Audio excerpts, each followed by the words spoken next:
like to welcome you on this same hour,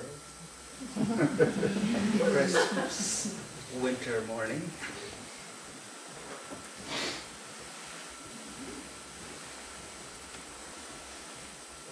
It was so beautiful to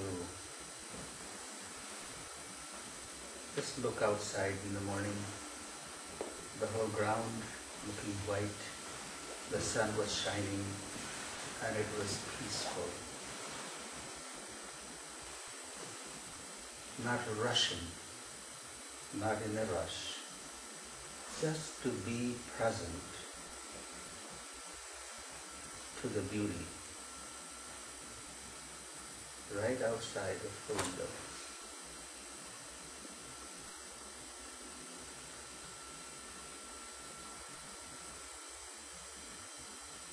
A sense of how blessed we are, how beautiful things are around us. When we take a moment just to be present to what is.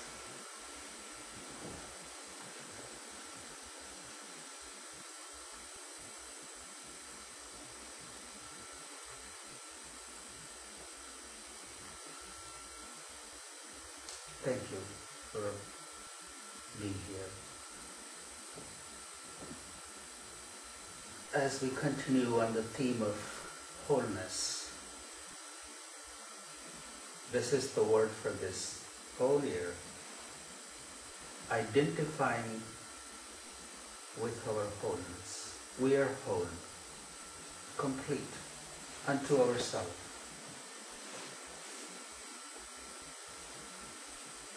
Nothing from outside is needed to make me feel more whole.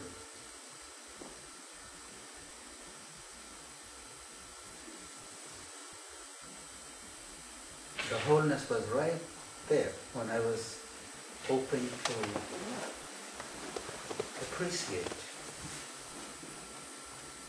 So it was right in front of me. Had my mind been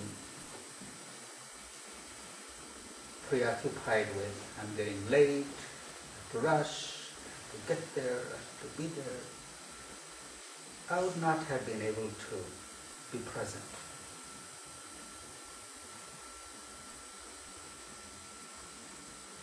So the wholeness, as we begin to contemplate on that word more and more, what comes to my mind is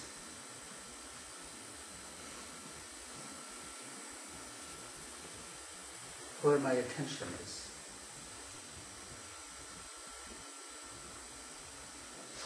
Is my attention towards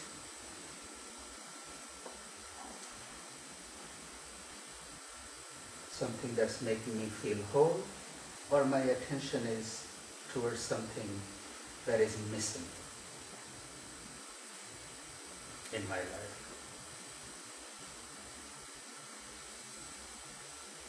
It's all about attention, because the reality is what it is.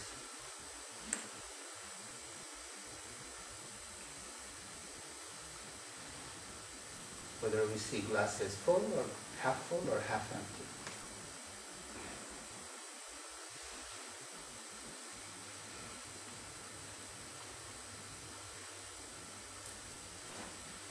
The spirituality, being spiritual, my spiritual practice, why do we do this anyway?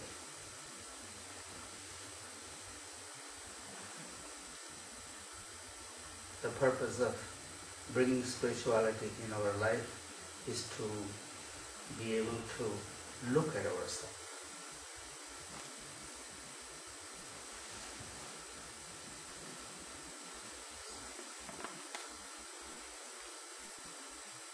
The word in Sanskrit for spirituality is dharma. Dharma. Every individual has his or her dharma to live. And as the rishis, the gurus, the mahatmas, the great beings have taught that I have to be fully present to my dharma. My dharma does not change because somebody is not living their dharma.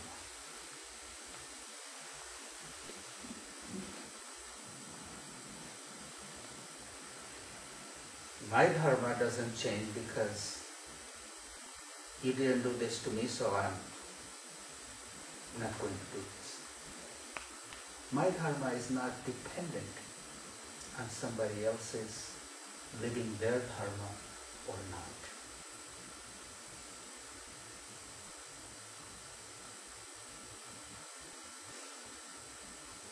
The sun doesn't say, I won't shine on you.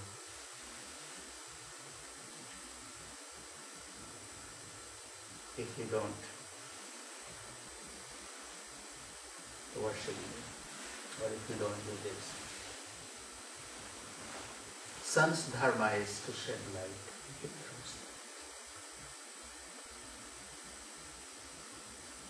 Earth will not tell you, I won't hold you. Earth bears you.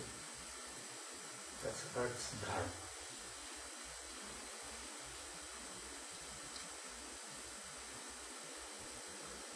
There is a beautiful story. When we were kids, we were told there was a king. There always has to be a king in a story. There was a king. He had a guru who lived outside of the town in a hut, in a little ashram. And he also had a mistress.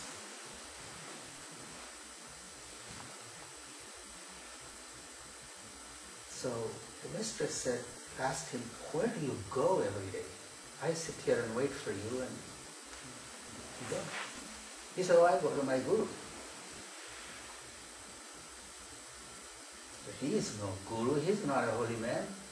Why do you waste time on him? He said, no, I feel good sitting next to him, and he's my spiritual teacher. He said, I will show you who he is. So next day she cuts her hair, shaves her head off, and puts on an orange dress and arrives in the ashram. She said, oh, Holy One, I'm so tired of living this life of a concubine. I feel so bad.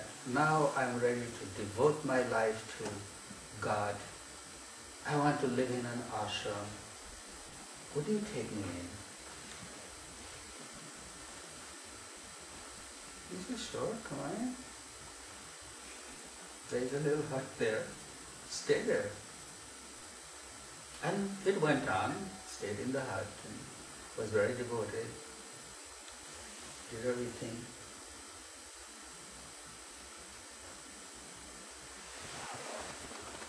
Then came the rains.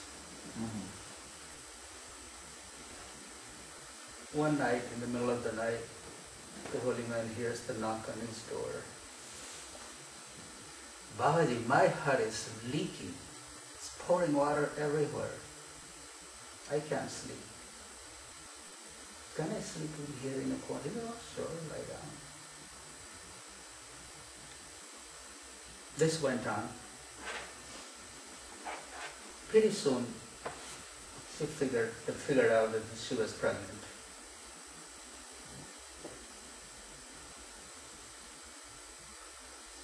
Then the Holy One said, hey, look, we better run away from this, because if the king hears that this has happened, he will kill us both.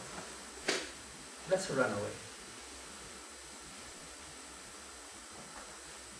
Both of them ran away and lived the life of a gypsy. They got a water buffalo and They will load up all their camping gear and their buckets and the pots and the pans, and chickens will follow the water buffalo, and these guys will just walk village to village, camp up here and there. And that's the kind of life they began to live. They had 2 or 3 children in the meantime. This went on for 10 years. Then there was a drought, and there was no food anywhere. She said to him, remember that king? He was pretty devoted to you. Let's go back to that state. He said, oh no, I'm not going there. She said, no, let's go. So the news got to him that, hey, your guru is coming.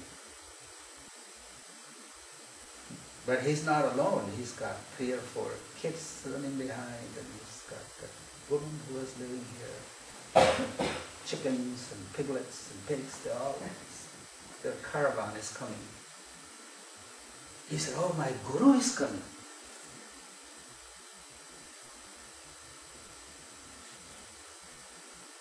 Get the platter ready and all the sari for his guru's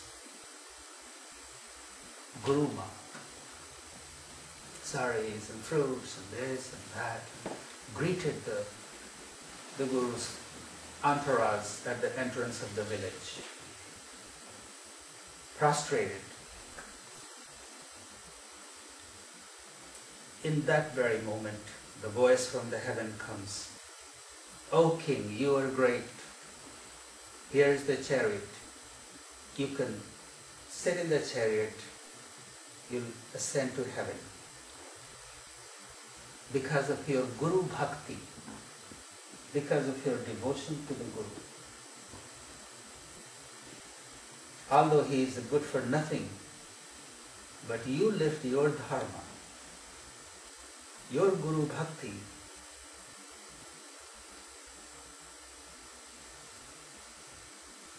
is meritorious. It gives you the place in heaven. He said, I can't go without my guru. The voice comes, your guru bhakti is so powerful that even he can come. Although he has totally disregarded his dharma. The guru says, I can't go, look at my... The voice came, even they can come along because of the guru bhakti.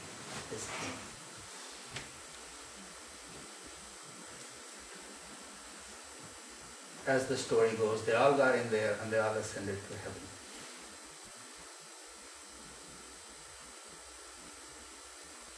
Guru bhakti. That king, although this person, the one he had called his teacher guru, did not live his dharma. He didn't live his dharma, but he did. And his dharma did not change because somebody else didn't live their dharma.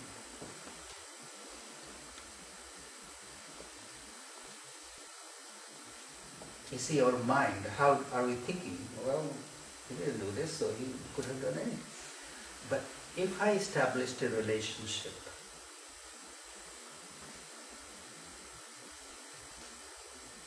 with anybody, any kind of relationship, my dharma doesn't change because of whether they are living their dharma or not. This kind of relationship, this kind of commitment to my dharma is of the divine nature. If my dharma changes according to what the other one is doing, then it's a worldly relationship.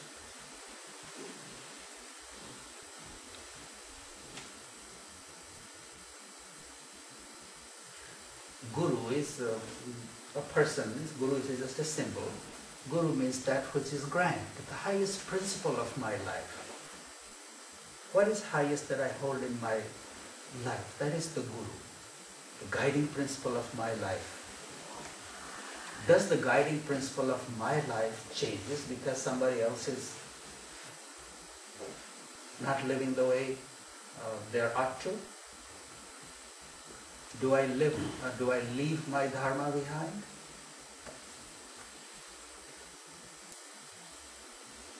A spiritual life is adhering to one's dharma.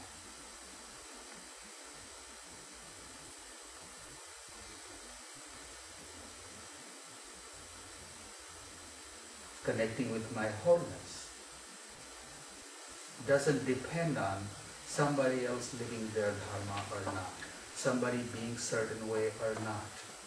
It's their dharma. My dharma is to stay very close to my highest principles.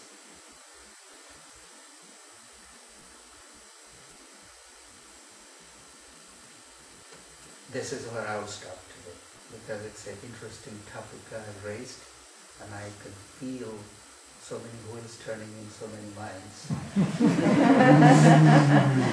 So I would like to open it up to see what the story tells you. How we get caught in the mind, in the world. So everyone then has the same dharma in the long run, which is connecting to your higher principles.